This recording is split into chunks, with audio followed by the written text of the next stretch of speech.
lumapit tayo sa ating Panginoon. Awitan, purihin ang batong kublihan. Ang Diyos siyang tanging lakas. Magpasalamat tayo sa Kanyang harapan. Ang Diyos ay awitan, ating purihin nang may tuwa at galak, nang may tuwa at galak.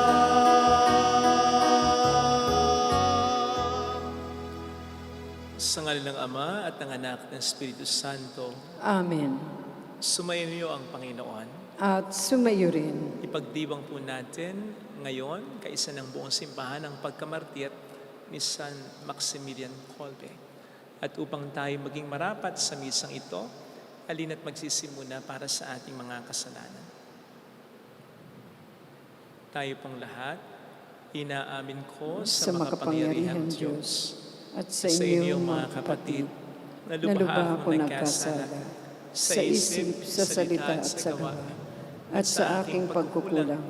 Kaya isinasamo ko sa mahal na Birheng Maria, sa lahat ng mga anghel at mga banal, at sa inyong mga kapatid na ako'y ipanalangin sa Panginoong ating Diyos. Kaawaan tayo na mapagmahal na Diyos, patawarin sa ating mga sala, at patnubayan agad sa buhay na walang hanggan. Amen. Panginoon, kaawaan mo kami. Panginoon, kaawaan mo kami. Kristo, kaawaan mo kami. Kristo, kaawaan mo kami. Panginoon, kaawaan mo kami. Panginoon, kaawaan mo kami.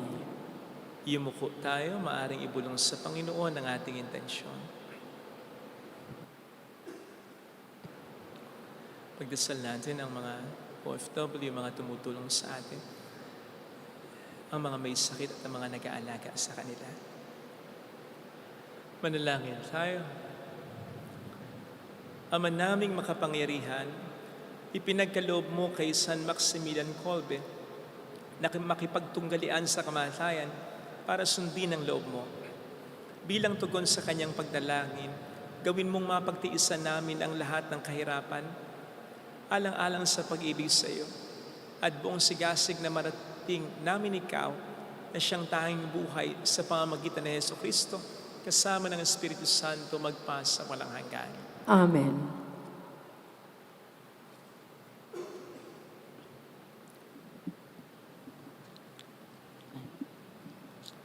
Ang salita ng Diyos mula sa aklat ni Josue. Noong mga araw na iyon, sinabi ng Panginoon kay Josue, sa araw na ito'y padadakilain kita sa paningin ng buong Israel. Sa ganito makikilala nilang ako'y sumasa iyo, tulad ng ginawa ko kay Moises. Sabihin mo sa mga saserdoteng Levita na magdadala ng kaban ng tipan na magtuloy na sila sa ilog Jordan. Ngunit hihinto pagtuntong ninyo sa tubig. At tinawag ni Josue ang mga tao, halikayo at pakinggan ninyo ang ipinasasabi ng Panginoon, ang inyong Diyos, at sinabi niya sa mga tao, dito ninyo malalaman na sumasa inyo ang Diyos na buhay. Pagdating ninyo roon, lilipulin niya ang mga Kananeo, ang kaban ng tipan ng Panginoon, ang Panginoon ng sangkalupaan ay mauunang itatawid ng ilog Jordan. Kapag ang mga saserdoteng may dala ng kaban ng tipan ay tumuntong sa tubig, titigil ng pag-agos ang ilog Jordan. Ang tubig ay matitipon sa isang lugar sa hulo. Sa pangunguna ng mga saserdoteng may dala ng kaban ng tipan, umalis ang kampamento, ang bayang Israel, upang tumawid sa ilog. Malaki ang tubig ng Jordan sa panahon ng tag-ani.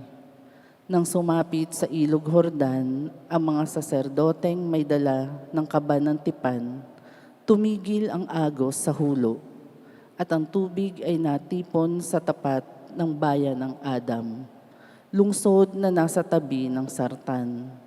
Samantala, ang agos na pababa sa dagat na patay, sa Araba ay nagpatuloy hanggang sa natuyo ang ilog at nakatawid ang buong Israel.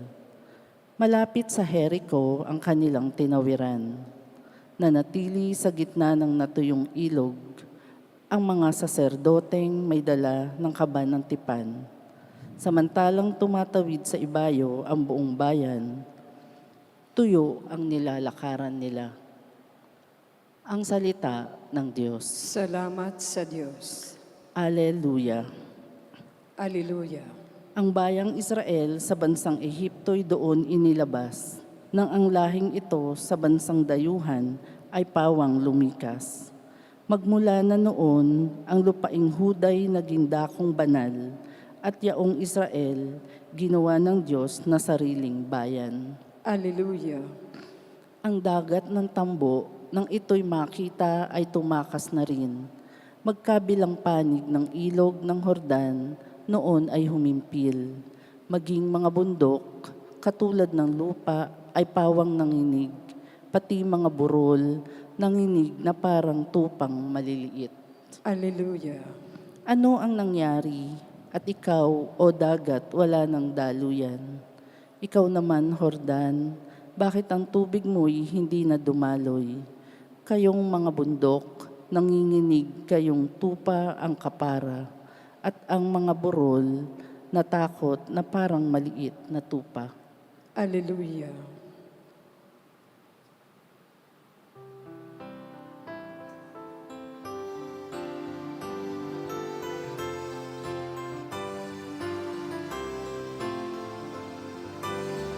Hallelujah.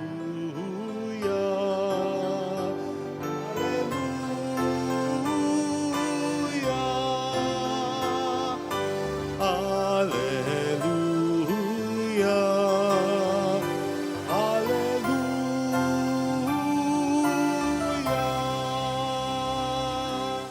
Sumainyo ang Panginoon. At sumayo rin. Ang mabuting balita ng Panginoon ayon po kay San Mateo. Papuri sa iyo, Panginoon. Noong panahong iyon, lumapit si Pedro at nagtanong kay Jesus, Panginoon, makailan pong patatawarin ang aking kapatid na paulit-ulit na nagkakasala sa akin?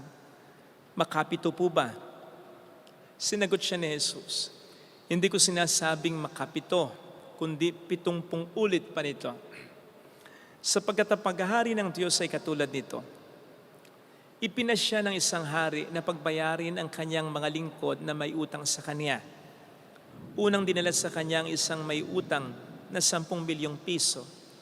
Dahil sa siya'y walang ibayad, iniutos ng hari na ipagbilis siya ang kanyang asawa, mga anak at lahat ng kanyang ari-arian upang makabayad. Nanikluhod ang taong ito sa harapan ng hari at nagmakaawa. Bigyan po niyo ako ng panahon at babayaran ko sa inyo ang lahat. Naawa sa kanyang hari, kaya pinatawad ang kanyang mga utang at pinayaon siya.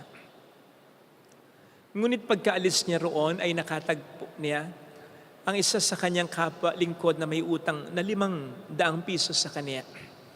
Sinunggaban niya ito at sinakal. Sabay wika, magbayad ka ng utang mo. Naglumuhod iyon at nagmakaawa sa kanya. Bigyan mo pa ako ng panahon at pabayaran kita. Ngunit hindi siya pumayag. Sa halip, pinabilanggo niya ang kanyang kapwa lingkod hanggang ito'y makabayad. Nang makita ng kanyang mga kapwa lingkod ang nangyari, sila'y labis na nagdamdam. Pumunta sila sa hari at isinumbong ang nangyari. Kaya't pinatawag siya ng hari, ikaw napakasama mo, sabi niya. Pinatawad kita sa utang mo sapagkat nang makaawa ka sa akin, nahabag ako sa iyo, hindi ba dapat ka ring mahabag sa kapwa mo? At sa galit ng hari, siya ipinabilanggo hanggang sa mabayaran niya ang kanyang utang. Gayon din ang gagawin sa inyo ng aking amang nasa langit kung hindi niyo patatawarin ang inyong kapatid. Pagkatapos sabihin ni Jesus sa mga bagay nito, siya umalis sa Galilea at nagtungo sa lupain ng Judea sa kabila ng ilog Jordan.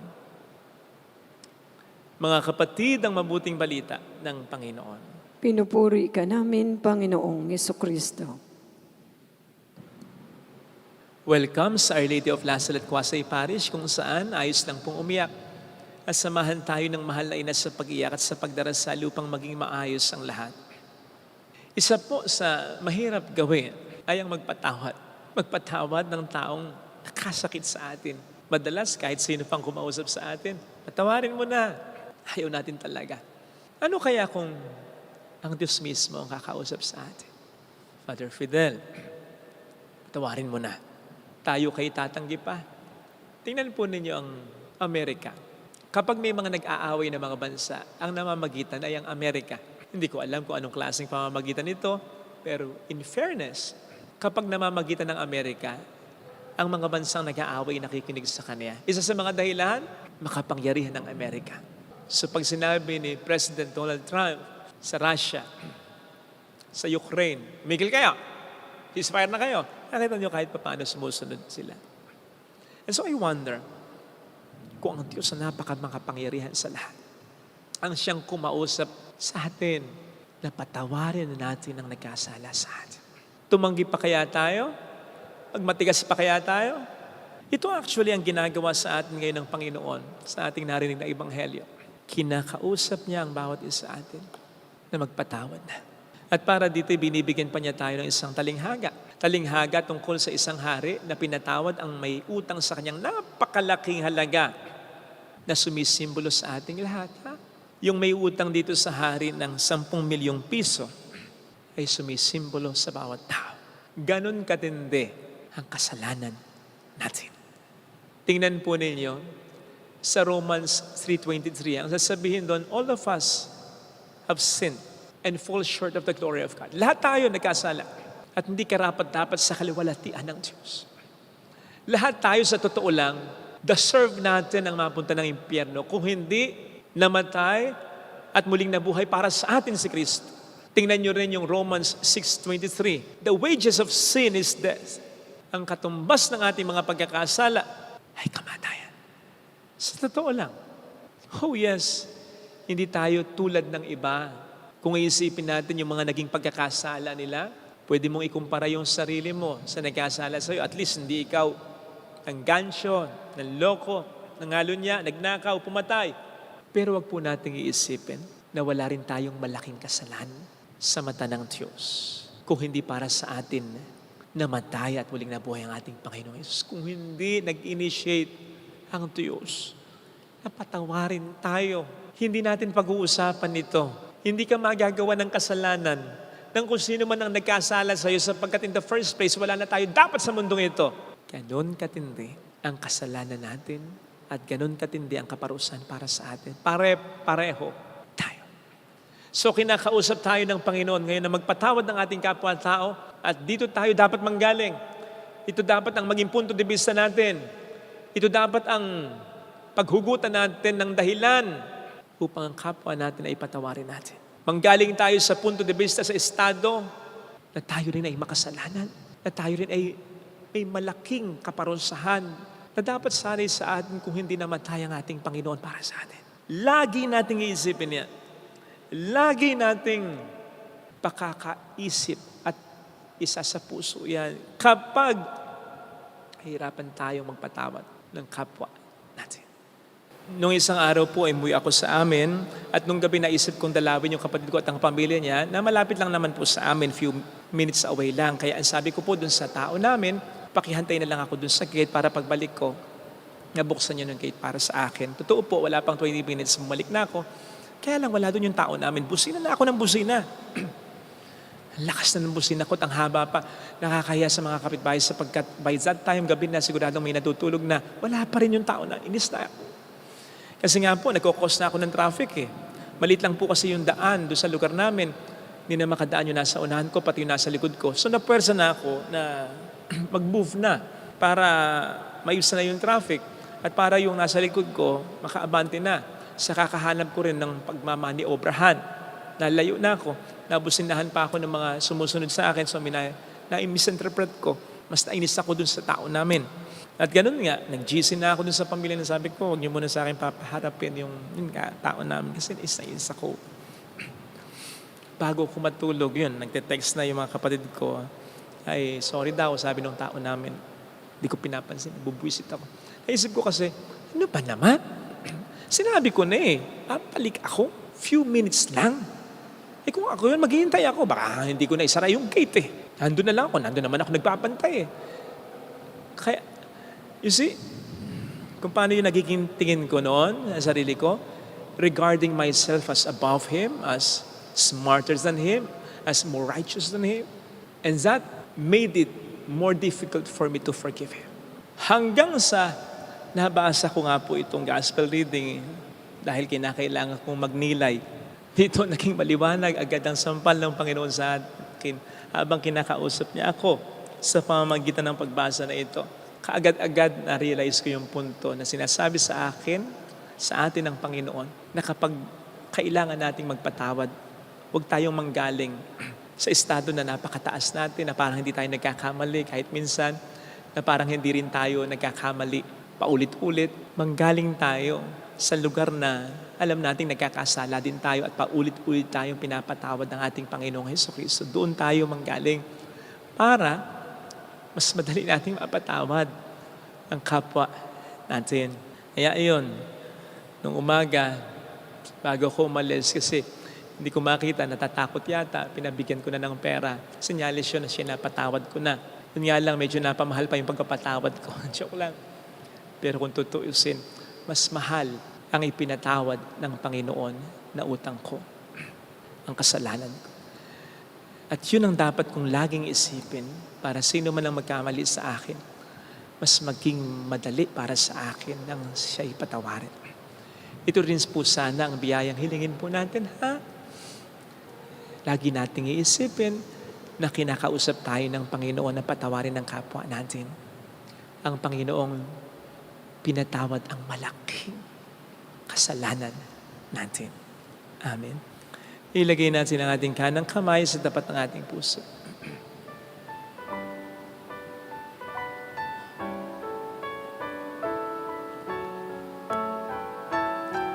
Awitin natin. Alam kong may magagawa ang Diyos.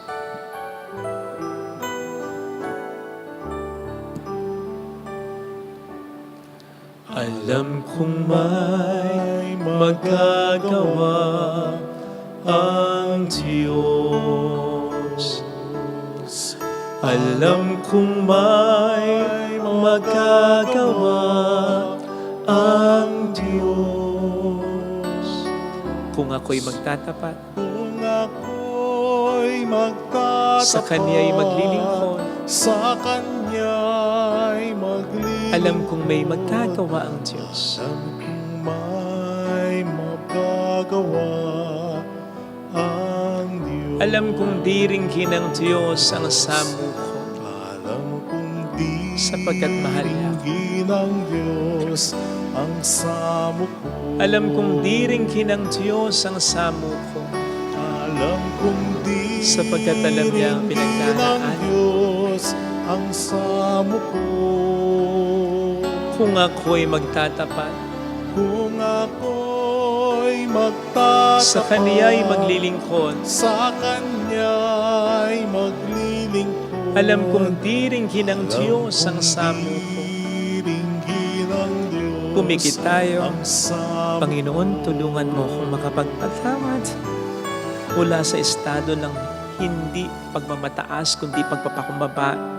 Matanggap ko nawa ang sarili ko na ako'y pinatawad mo rin ng malaki.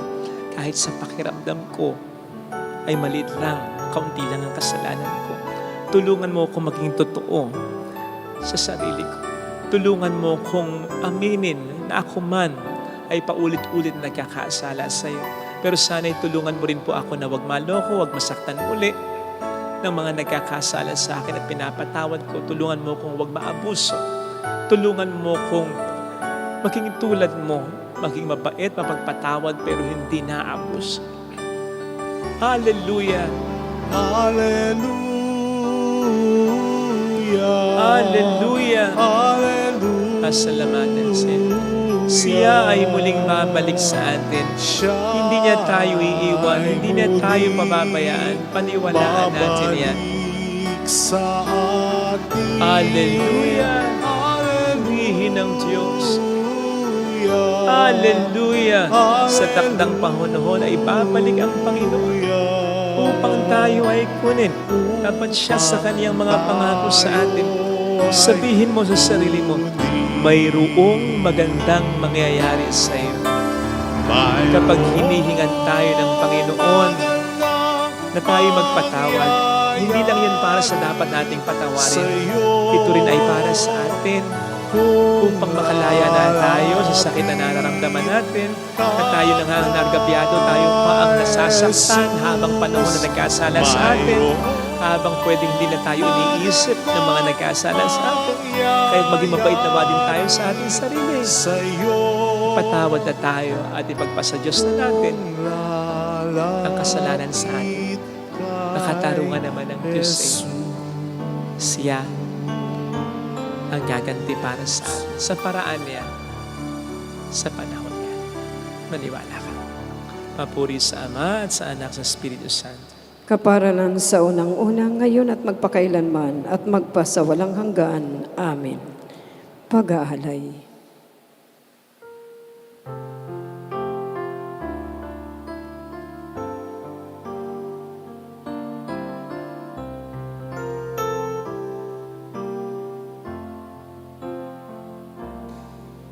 Sa iyo, Ama, aming handog ang tinapay at alak na ito, handog ng iyong bayang sumasamo, humihingi ng patawad mo.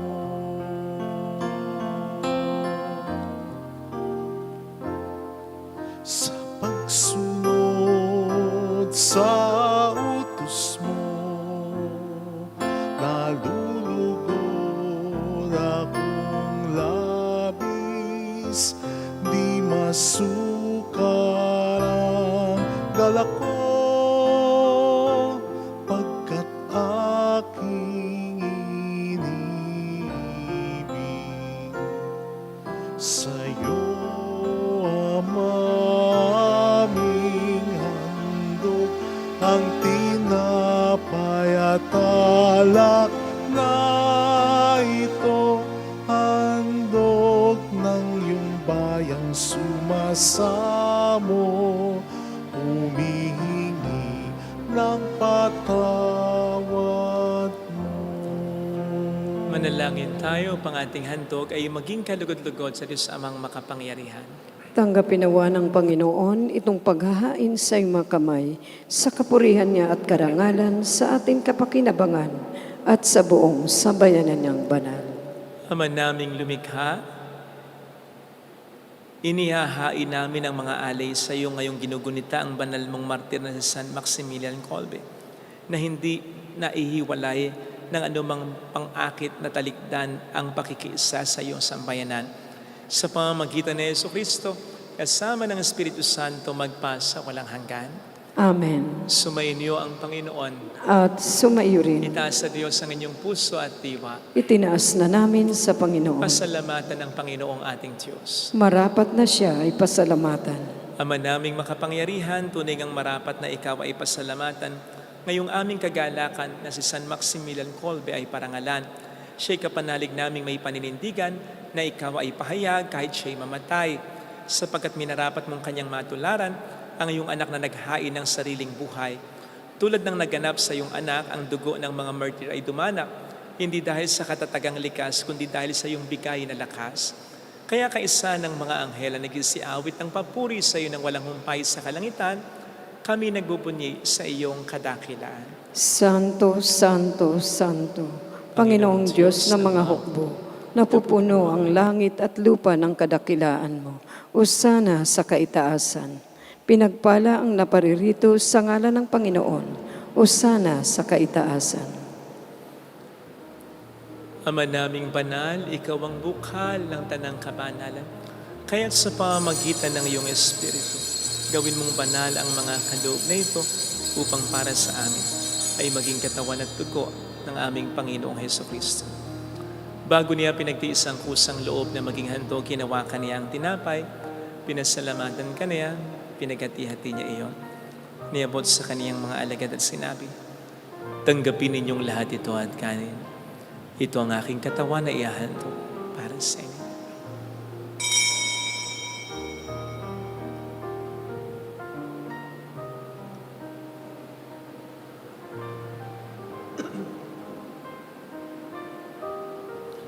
Gayun din naman ang matapos ang hapunan, ninawakan niya ang kalis. Muli kaniyang pinasalamatan. Inibot niya ang kalis sa kaniyang mga alagad at sinabi, tanggapin ninyong lahat ito at inumin. Ito ang kalis ng aking dugo ng bago't walang hanggang tipan. Ang aking dugo na ibubuhos para sa inyo at para sa lahat, sa ikapagkapatawad ng mga kasalanan. Gawin niyo ito sa pag-alala sa akin.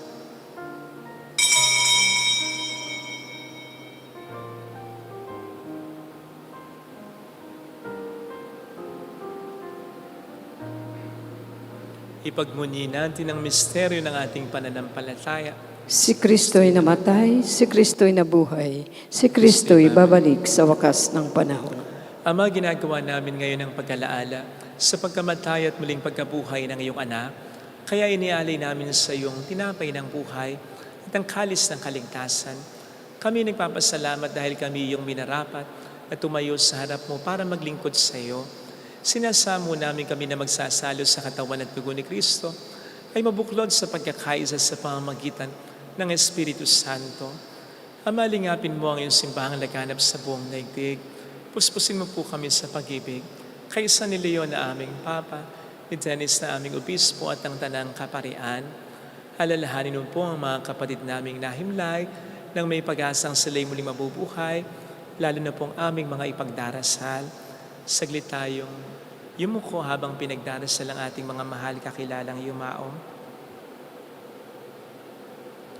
Kaawaan mo sila at patuloyin sa iyong kaliwanagan. Kaawaan mo at pagkingtapatin kaming lahat na makasalo sa iyong buhay na walang wakas. Kaysa ang mahal na birhen ng Lasalet, ang ina ng Diyos, San Jose ang kabiyak ng kanyang puso, San Maximilian Kolbe, lahat ng mga banal na namuhay dito sa daigdig ng kalugod-lugod sa iyo. May pagdiwang naman namin ang pagpupuri sa ikararangal mo sa pamamagitan ng iyong anak na aming Panginoong Jesucristo. Sa pamamagitan ni Kristo, kasama niya at sa Kanya, ang lahat ng parangal, papuri ay sa iyo, Diyos amang makapangyarihan, kasamang Espiritu Santo, magpasawalang hanggan.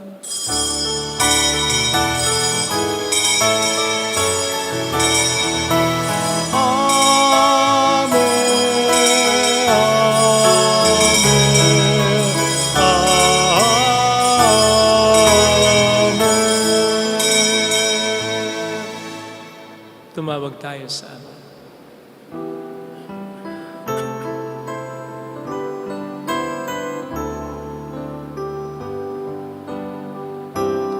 Ama namin, sumasalangit ka, sambahin ang ngalan mo, mapasa amin ang kaharian mo, sundin ang loob mo dito sa lupa para ng sa langit.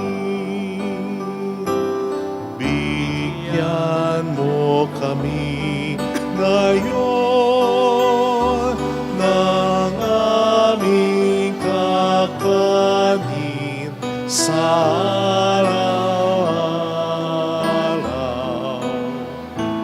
at patawarin mo kami sa aming mga sala, para na magpapatawad namin sa nagkakasala sa amin, at wag mo kaming ipahintulot sa tukso, at ihadya mo kami sa lahat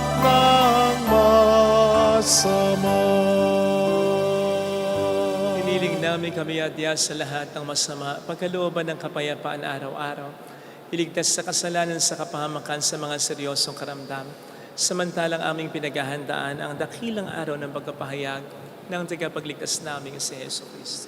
Sapagkat iyo ang kaharian, ang kapangyarihan at ang kapurihan, magpakailanman. Amen. Panginoong Hesus Kristo, sinabi mo noon, sinasabi mo rin sa amin ngayon, kapayapaan ang iniiwan ko sa inyo, ang aking kapayapaan ang binibigay ko.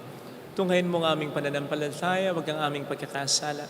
Pagkalooban mo kami ng kapayapaan at pagkakaisayon sa iyong kalooban. Kasama ang Espiritu Santo, magpasa walang hanggan. Amen. Ang kapayapaan ng Panginoon ay sumainyo na lahat. At sumayo rin. Magbigayan tayo ng kapayapaan sa isa't isa. Kapayapaan po. Peace be with you. Kordero ng Diyos na nag-aalis ng mga kasalanan ng sanlibutan, maawa ka sa amin.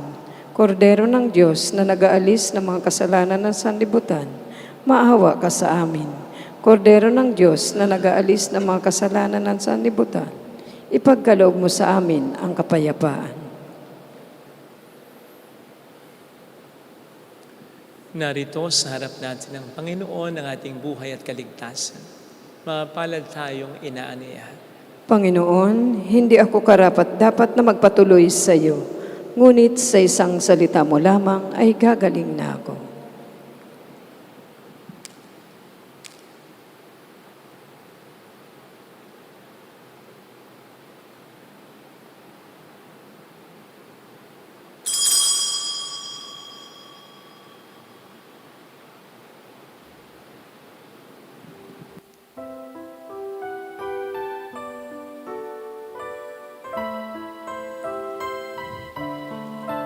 Panalangin para sa espiritual na pakikinabang.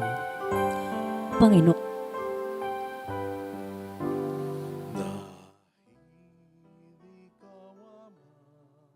iniibig kita ng higit sa lahat at ninanasa kong tanggapin ka sa aking kaluluwa.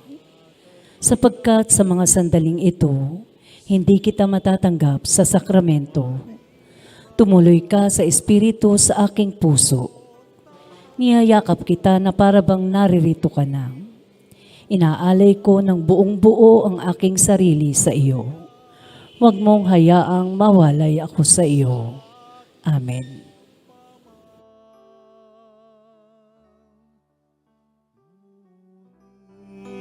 Kairo po ng puso kong ito, sadya kitang nalimot sa salay na lugmok.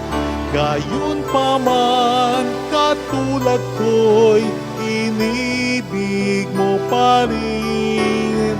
Ninais mong maibalik ako sa iyong piling. Kahit tanging anak iyong ibinigay, sa aking kaligtasan buhay niya'y inalay. Dahil ikaw, Ama, ay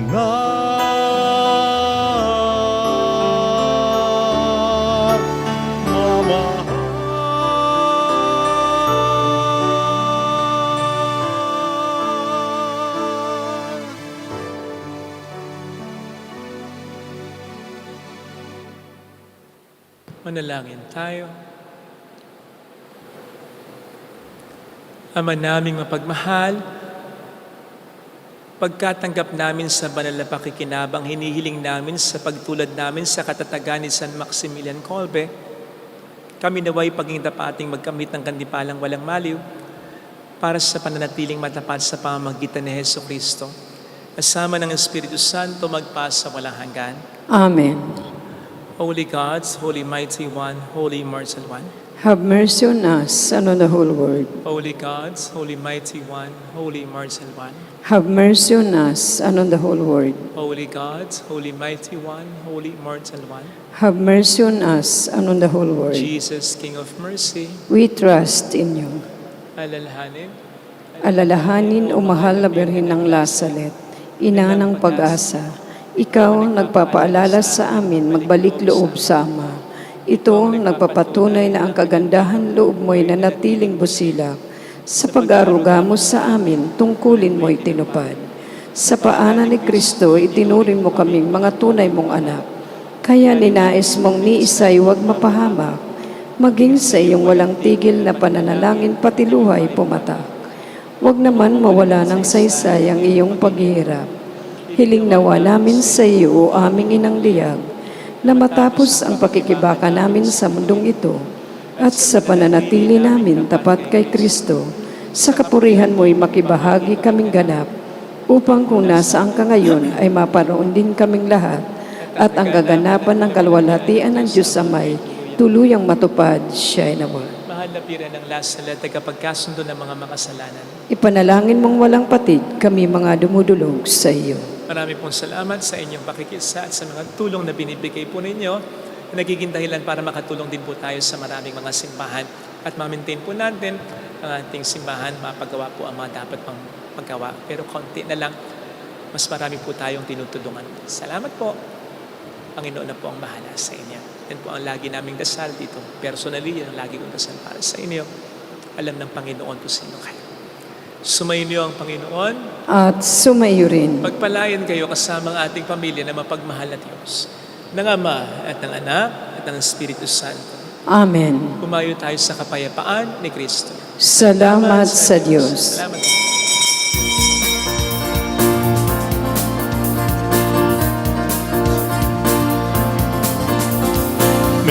Mary, Mother of the Lord, here's a prayer we sing to you.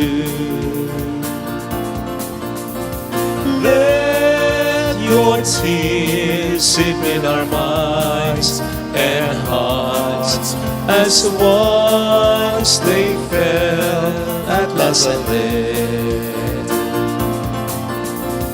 Tell your people how to live again. Tell your people how to sing again. Tell your people how to dance again. Tell your people how to pray again.